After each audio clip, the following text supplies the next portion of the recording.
Carlow is just wonderful. Like, you will make friends. They will become more like family. You have great leaders above you. Your instructors are just, they're advocating for you. They want you to succeed. It is just a great program. Carlow is you get the small size classrooms, so you get to know your professors, the people in your class, but you also get the atmosphere of being in the big city. So it's the best of both worlds, honestly. You get to know a lot of the faculty members. I like that, and it just comes back to that more of like a tight-knit feeling, closeness.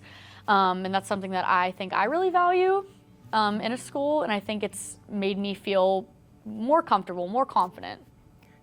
My thesis was based on a little sketch I'd made years ago. This was a Christmas card, and it's from Psalm 85, and it's basically where mercy and justice have met.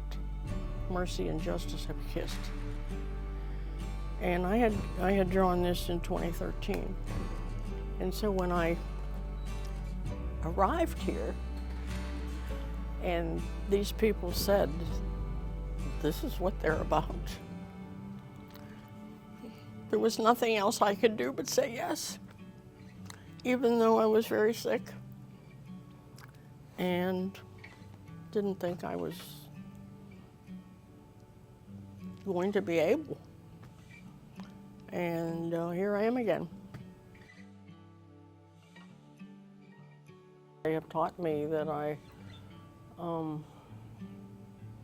and shown me and allowed me to bring forth, my life of work and healing and art. Carlow has taught me to persevere through some of the toughest times that you could possibly have. Nursing is very just rigorous. So it teaches you to basically build up endurance, be compassionate towards everybody around you. You never know what somebody's going through. Carlow has taught me to first and foremost believe in myself before I can serve others in the community. And they have gotten behind me every step of the way to fulfill my duties. Just that I can really help and do good in the world, and I have the capability to do it.